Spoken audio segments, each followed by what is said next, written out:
Hello दोस्तों, आप सभी का स्वागत है लक्ष्य क्लासेस बाई प्रवेश यादव में। हम लोग आज पढ़ेंगे क्लास 10th का सेकंड चैप्टर अम्ल, क्षार एवं लवण के बारे में। अम्ल, क्षार एवं लवण, पहले हम लोग समझ लेते हैं कि अम्ल या क्षार होता क्या है। साधारण सी भाषा में हम लोग कहते हैं कि जो अम्ल होते हैं वह क्या होते हैं, खट्टे होते हैं, और जो क्षार होते हैं वे क्या होते हैं, कड़वे होते हैं।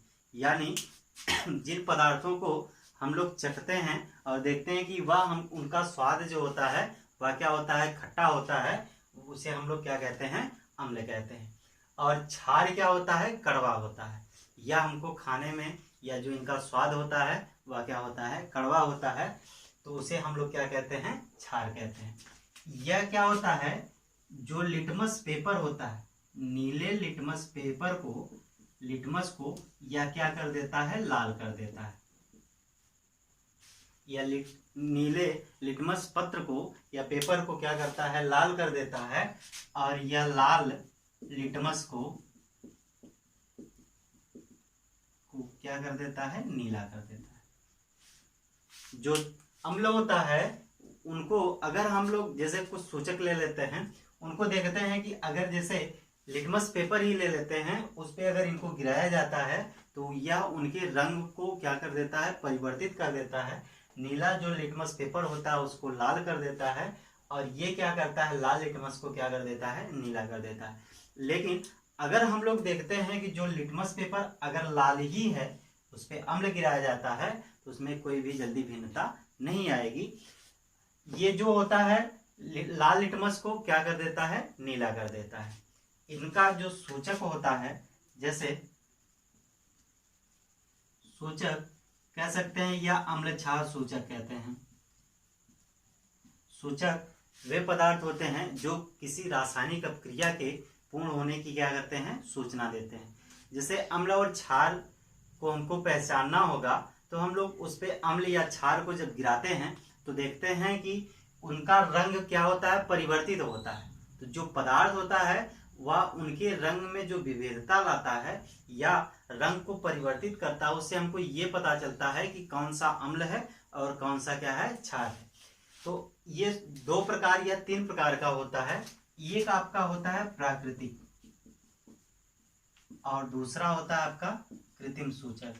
इसमें आपका आ जाता है लिटमस, आ जाता है हल्दी, आ जाती है, या कह सकते हैं पत्ता गोभी आ जाती है,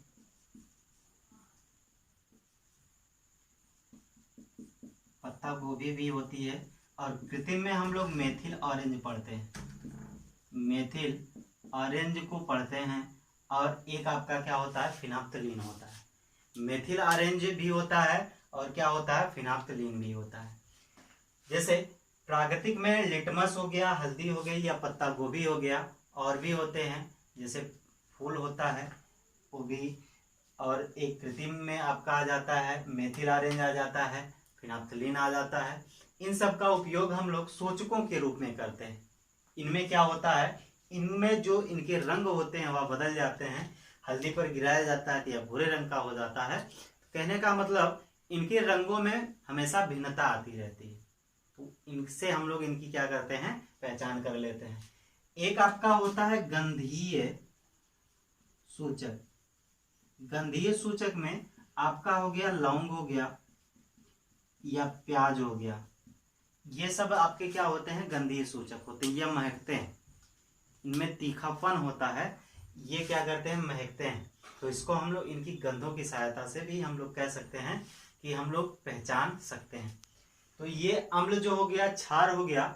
वैसे हम लोग जानते हैं कि स्वाद में खट्टे होते हैं, स्वाद में कड़वे होते हैं, लेकिन कुछ वैज्ञानिकों ने इसको अपने तरीके से बताया। जैसे उसमें से पहले वैज्ञानिक थे जो अम्ल के बारे में बताए, वह थे आर्हीनियस। अम्ल क्या होता है, आर्हीनियस के अनुसार, आर्हीनियस के अनुसार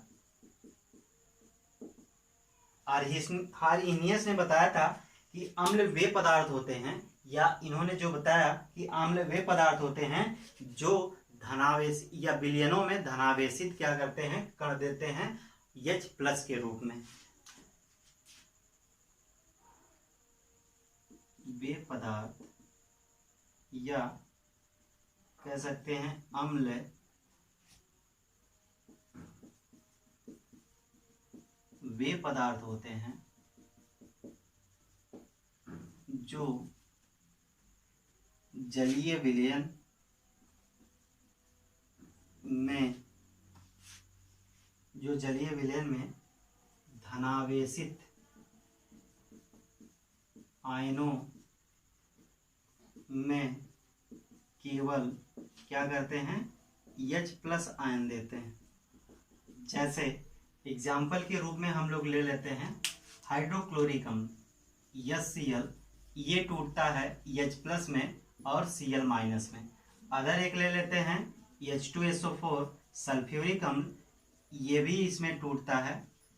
यानी इन्होंने बताया कि अम्ल वे पदार्थ होते हैं जो जलीय विलयन में धनावेशित के रूप में क्या करते हैं, H+ आयन देते हैं, उसे हम लोग क्या कहते हैं, अम्ल कहते हैं। इनके अनुसार क्या कह सकते हैं, एक और परिभाषा दे सकते हैं कि अम्ल वे पदार्थ हैं जो जलीय विलयन में हाइड्रोनियम आयन देते हैं। जैसे मान लेते हैं ये आपका क्या हो गया HCl, इनकी क्रिया करवाई गई, ये टूटा किसमें, H+ और Cl- में।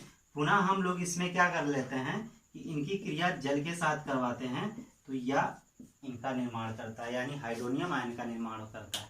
यानी जिनमें हाइड्रोनियम आयन या H+ आयन उपस्थित रहता है उसे हम लोग क्या कहते हैं, अम्ल कहते हैं। क्षार क्या होता है इसके बारे में समझ लेते हैं। आर्हेनियस ने क्षार के बारे में बताया, क्षार वे या क्षारक वे पदार्थ हैं, क्षार या क्षारक वे पदार्थ होते हैं जो जल में घुलने के बाद क्या करते हैं, हाइड्रोक्सिल आयन देते हैं, माइनस आयन के रूप में देते हैं। उसे हम लोग क्या कहते हैं, उसे हम लोग क्षार या क्षार कहते हैं। या हम लोग इनकी परिभाषा लिख सकते हैं कि क्षारक वे पदार्थ हैं जो जलीय विलयन में घुलने पर वियोजित होकर OH- आयन देते हैं, या इसको हम लोग हाइड्रोक्सिल आयन कहते हैं, देते हैं, उसे हम लोग क्षार या क्षारक कहते हैं। जैसे पोटेशियम हाइड्रोक्साइड, ये टूटता है K+ में और OH- में टूटता है, ठीक है। सोडियम हाइड्रोक्साइड का ले लेते हैं, ये N+ में टूटता है और OH- में टूटता है, इसे हम लोग क्या कहते हैं, क्षार या क्षारक कहते हैं। इसी प्रकार हम लोग इनके बारे में जान लेते हैं, ये होते क्या हैं। तो सिंपल सा इनका होता है, या इसे हम लोग क्या कहते हैं, उदासीन कहते हैं। तो जो लवण होता है, लवण वे पदार्थ होते हैं जो अम्ल या क्षार के मिलने से बनते हैं, इसी क्रिया को हम लोग उदासीनीकरण कहते हैं। जैसे अम्ल और क्षार को मिलाया जाता है तो ये लवण का और इनके साथ किसका निर्माण करते हैं, जल का निर्माण करते हैं। ये क्या करते हैं, अम्ल और क्षार को एक साथ मिलाते हैं तो लवण और जल का निर्माण होता है। क्योंकि लवण उदासीन होता है, जल भी उदासीन होता है अधिकतर, तो इसे हम लोग उदासीनीकरण भी कहते हैं। जैसे H2SO4 और क्षार के रूप में ले लेते हैं KOH, पोटेशियम हाइड्रोक्साइड ले लेते हैं, तो देखते हैं ये बनता है K2SO4 प्लस H2O, दो से इसमें हम लोग क्या कर देते हैं, गुणा कर देते हैं, तो ये आपका बैलेंस भी हो जाएगा। यानी क्षार वे पदार्थ होते हैं जो अम्ल और क्षार के मिलने से बनते हैं, या कह सकते हैं जब अम्ल और क्षार की क्रिया होती है तो लवण के साथ किसका निर्माण होता है, जल का निर्माण होता है। सल्फ्यूरिक अम्ल की क्रिया पोटेशियम हाइड्रोक्साइड के साथ करवाते हैं तो पोटेशियम सल्फेट बनता है और उसके साथ किसका निर्माण होता है, जल का। दोनों ही उदासीन होता है तो इस क्रिया को हम लोग क्या कह सकते हैं, उदासीनीकरण कह सकते हैं। या हम लोग ये भी कह सकते हैं एक परिभाषा के रूप में, ऐसे यौगिक जो जलीय विलयन, ऐसे यौगिक जो जलीय विलयन में धन आयन H+ को छोड़कर तथा ऋण आयन OH- आयन को छोड़कर क्या करते हैं, टूट जाते हैं, उसे हम लोग लवण कहते हैं। जैसे कॉपर सल्फेट को हम लोग देखते हैं तो कॉपर सल्फेट में ये टूटता है Cu2+ में और SO4 2- में टूटता है। सही बात समझ में। जैसे कॉपर सल्फेट, इसमें जब हम लोग अब क्रिया करवाते हैं इसकी तो देखते हैं कि यह Cu2+ में टूट जाता है, SO4 2- में टूट जाता है।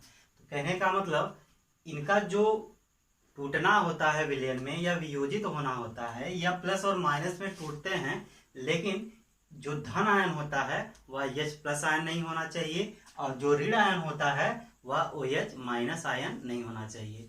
तो ये जब टूटते हैं तो धन और ऋण दोनों में टूटते हैं, लेकिन इन दोनों को छोड़ करके, तो इसे हम लोग क्या कहते हैं, लवण कहते हैं। पहली परिभाषा हम लोग कह सकते हैं कि अम्ल और क्षार की अब क्रिया जब होती है तो लवण और जल का निर्माण होता है। या हम लोग कह सकते हैं कि ऐसे यौगिक जो जलीय विलयन में धन आयन H+ आयन को छोड़ करके और ऋण आयन OH- आयन को छोड़ करके टूट जाते हैं तो उसे हम लोग क्या कहते हैं, लवण कहते हैं। उदाहरण के लिए कॉपर सल्फेट को हम लोग ले सकते हैं, ये टूटता है Cu2+ में और ये टूटता है SO4 2- में। ये क्या करते हैं, वियोजित हो जाते हैं। अगला हम लोग पढ़ लेते हैं अम्लों के रासायनिक गुण।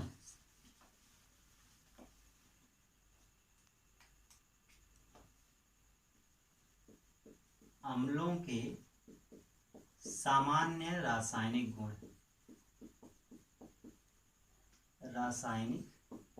हम लोग पढ़ेंगे अम्लों के सामान्य रासायनिक गुण, जिसमें से आप लोगों का पहला दिया गया है सक्रिय धातुओं से क्रिया। जब हम लोग सक्रिय धातुओं की क्रिया अम्लों के साथ करवाते हैं तो क्या बनता है, क्या प्राप्त होता है। इसमें मान लेते हैं एक आपका ये बर्तन दिया गया है, इसको हम लोग इससे बांध देते हैं, ये आपका क्या हो गया, स्टैंड हो गया। इनमें हम लोग क्या करते हैं, मिला लेते हैं और कुछ ऐसे चूर्ण मिला लेते हैं। ये आपका हो गया सल्फ्यूरिक अम्ल H2SO4 और ये आपका क्या हो गया, मान लेते हैं जिंक हो गया। और यहां से एक निकास नली ऐसे ले लेते हैं जो आप लोगों का कुछ इस प्रकार से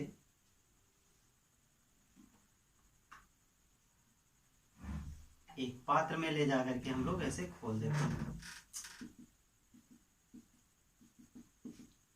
यहाँ पे हम लोग देखते हैं कुछ इस प्रकार से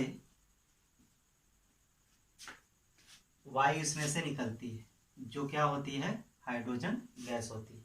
यानी जब हम लोग अम्ल की क्रिया, जैसे हम लोगों ने क्या किया, एक पात्र ले लिया और इसमें से हम लोगों ने क्या मिला दिया, इसमें ले लिए हम लोगों ने H2SO4, इसमें H2SO4 ले लिया और इसमें क्या हो गया, जिंक ले लिया, इसका चूर्ण इसमें या मिला देते हैं तो यह इससे के साथ क्रिया करता है। यहाँ पे जब प्राप्त होता है तो इसमें बूंदों के रूप में या कह सकते हैं फव्वारों के रूप में या बुलबुलों के रूप में एक गैस निकलती है। हम लोग देखते हैं तो वह गैस क्या होती है, हाइड्रोजन गैस होती है। तो कहने का मतलब हम लोग कह सकते हैं कि जब अम्ल की क्रिया, अम्ल प्लस सक्रिय धातु और अम्ल को हम लोग तनु ले लेते हैं, तनु ले लेते हैं, यानी तनु अम्ल की क्रिया जब सक्रिय धातु के साथ होती है तो लवण बनेगा और उसके साथ क्या मुक्त होगी, हाइड्रोजन गैस मुक्त होती है। इस एरो का निशान का जो मतलब होता है, इसका मतलब गैस जो होती है वह ऊपर की दिशा में निकलने लगती है। यानी जैसे अगर हम लोग जिंक की क्रिया सल्फ्यूरिक अम्ल के साथ करवाते हैं तो बनेगा ZnSO4 और इसके साथ क्या मुक्त होगी, हाइड्रोजन गैस मुक्त होती है। ठीक है। या हम लोग कह सकते हैं कि जो अम्ल होता है या क्षारक होता है, इसके साथ भी जब हम लोग धातु की क्रिया करवाते हैं तो देखते हैं कि लवण के साथ क्या बनता है, हाइड्रोजन गैस बनता है। जैसे ले लेते हैं सोडियम हाइड्रोक्साइड प्लस Zn, यहाँ पे बनेगा Na2Zn O2 प्लस H2। यहाँ से हम लोग क्या कर देते हैं, इसको बैलेंस कर लेते हैं। तो कहने का मतलब हम लोग जब क्षारक और धातुओं के साथ भी इसकी क्रिया करवाते हैं तो लवण के साथ हाइड्रोजन गैस मुक्त होती है। तो इस प्रकार से एक बार इसको फिर समझ लीजिए। एक हम लोग स्टैंड ले लेते हैं और एक पात्र ले लेते हैं, इसको यहाँ से बांध देते हैं और इसमें सल्फ्यूरिक अम्ल मिला देते हैं और इसके साथ क्या मिला देते हैं, हम लोग जिंक मिला देते हैं। और यहाँ पे हम लोग एक निकास नली ले लेते हैं जो अलग पात्र में क्या करता है, घुलता है। जब यहाँ से होकर के यह क्रिया करता है तो हम लोग देखते हैं कि इस पात्र में जो जल रखा होता है या कोई भी पदार्थ रखा होता है, इसमें से बुलबुले निकलना शुरू हो जाते हैं। जब हम लोग इसको ज्ञात करते हैं तो यह हाइड्रोजन गैस हमको मिलता है। तो यह कह सकते हैं कि जब अम्लों की क्रिया सक्रिय धातुओं के साथ होती है तो लवण के साथ क्या मुक्त होती है, या लवण के साथ हाइड्रोजन गैस बनती है जो सरल अवस्था में मुक्त होती है। अगर ये वीडियो आप लोगों को समझ में आया हो तो प्लीज़ सब्सक्राइब कीजिए और शेयर कीजिए।